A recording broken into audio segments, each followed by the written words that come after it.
तो स्वागत है आप सभी का मुन्ना बाइक मास्टर में। आज का टॉपिक आज का ज्ञान रहेगा hero Honda Splendor plus 100 CC engine का जो वर्क होता है A to Z। तो सबसे पहले हम क्रैंक के ऊपर बात करेंगे। यह है इसका क्रैंक। तो ये क्रैंक अगर कंप्लीट डालते हैं हम तो 4 से 5,000 के अंदर ये क्रैंक की पूरी जो असेंबली होती है वो आपको मार्केट में अवेलेबल है। बट हम इसमें करते क्या है, इसका जो रॉड कनेक्टिंग रॉड है ज़्यादातर ये ख़राब होती है। तो हमने ये कनेक्टिंग रोड है ये नया डाल दिया। अब ये A1 एक नंबर हो गया है। इसको ज़्यादा से ज़्यादा 1000 से 1500 के अंदर ये आपका काम पूरा करेंगे। नहीं 5,000 का आइटम आपका 1500 के अंदर कंप्लीट हो गया, 1000 से 1500 के अंदर। और इसका बेरिंग वगैरह सब कुछ ओके है। तो इसको फिट करेंगे और चैम्बर जो है मैंने सारा खोल रखा है, सफाई कर रखा है। तो सबसे पहले इसको बैठाने से पहले हम गियर बक्सा सेट करेंगे। तो गियर बक्सा में ऊपर आते हैं अकेले सारा नजदीक दूर मत है तेरा मत होने गाली गाली सब नहीं होल्ड इसलिए कर कि बस ये खुद ही सामान जान बताई खाने बार बार फिर चालू। हाँ होल्ड समझ गया।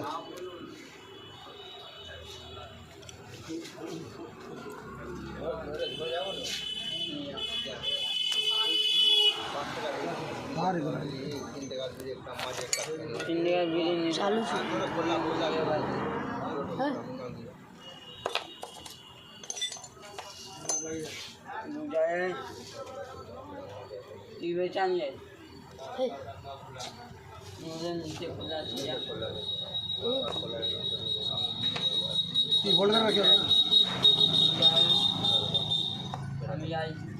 गंदा उंदा तो नहीं अपना बिजली बताया आमी बिजली नहीं पे खोल कहाँ करे रखिए बोले चालू छू नहीं भाई चालू करे रखिए अरे चालू छू मेरे को नहीं भाई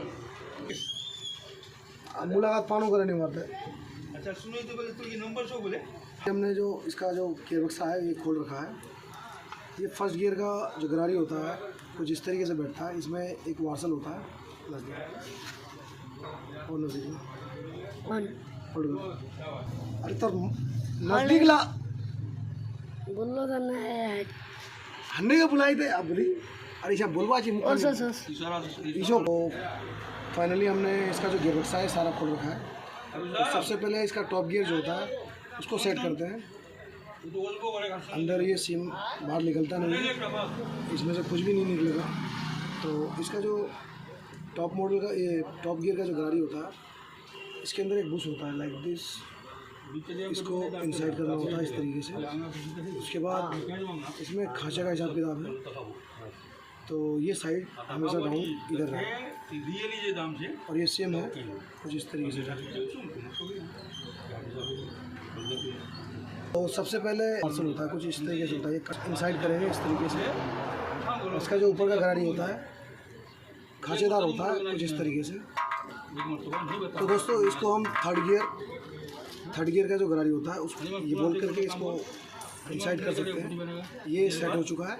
अब इसके ऊपर एक वार्सल और लगना है कुछ इस तरीके से।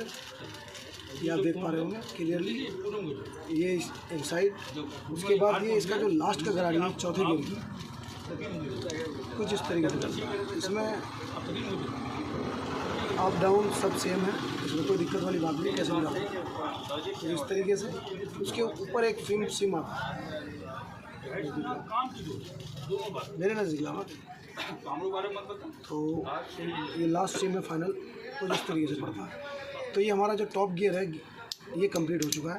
इसके बाद अब दूसरा जो होता है इसमें क्लच सपोर्ट वाली जो गियर होती है वो इस तरीके से है। तो इसको हमने निकालने के बाद चाहे तो सब कुछ इसमें निकलता नहीं है, लॉक है, सब कुछ ओके है।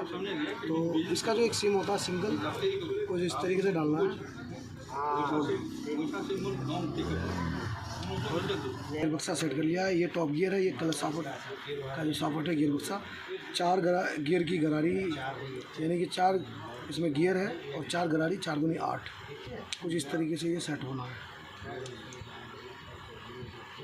इसका सिलेक्टर निकालेंगे और सिलेक्टर यहाँ हमारे पास ही है। इसको तीनों को कुछ इस तरीके से एक चीज़ दोस्तों ध्यान रहे, ये जो न्यूट्रल की पत्ती है, अगर इंजन खुले, अगर ये टूटा हुआ था तो हमने इसको नया लगा दिया है। तो ये ज़रूरी ध्यान दें, ताकि न्यूट्रल का जो लाइट होता है ये इसकी वजह से जलता है। अगर ये नहीं लगाएंगे तो न्यूट्रल की लाइट जलना इम्पॉसिबल है। तो कुछ इस तरीके से इसको सेट करना है। टॉप गियर साइड, इंजन यहाँ डाउन, इंजन दिखाओ, ये साइड आएगा और ये इस साइड, कुछ इस तरीके से सेट होना है इसको। उसके बाद इसको हम इंजन में सेट करेंगे कुछ इस तरीके से। दिखाओ नीचे दोस्तों, बहुत इजीली बैठता है। ये गियर बक्से का पूरा सेटअप बताया मैंने आपको। आप अपनी राय ज़रूर दे सकते हैं, अगर कुछ गलत लगे या कुछ समझ में ना आए तो अपनी राय ज़रूर दे सकते हैं। तो कुछ इस तरीके से इसको हाथ को ऐसे निकालेंगे और धीरे धीरे पुश करेंगे अंदर की साइड।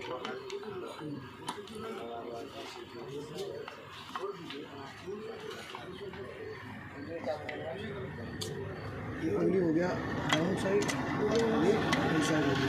तो फाइनली ये हमने जो सेटअप किया इंजन, नीचे देखो,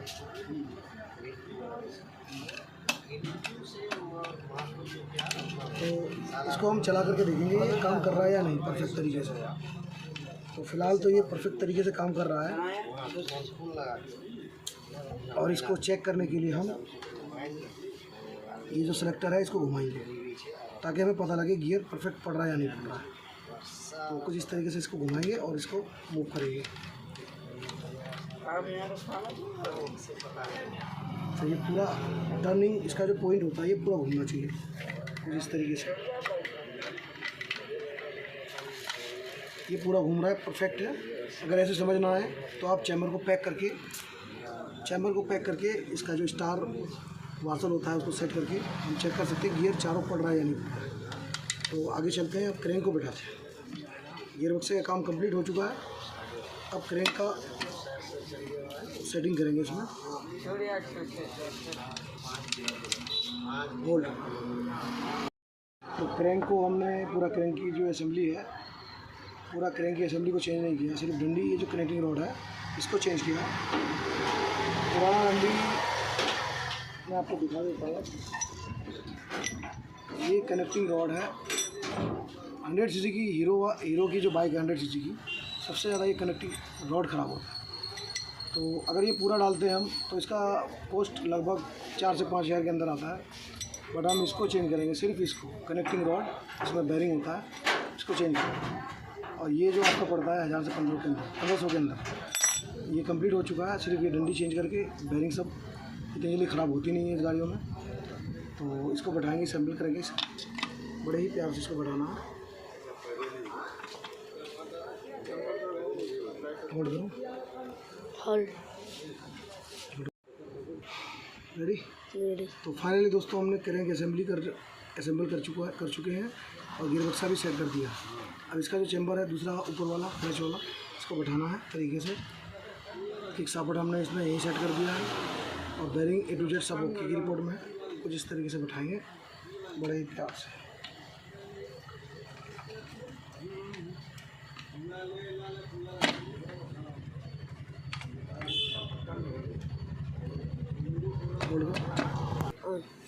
तो फाइनली हमने चैम्बर को बैठा दिया है तरीके से। अब इसका जो ये गरारी होता है कुछ इस तरीके से चेक करना है, घुमा कर ये बैठा या नहीं बैठा। ये बैठा नहीं है, ये पंप की गरारी है तो इसको घुमाना पड़ता है, थोड़ा सा घुमा करके इसको बैठाएंगे।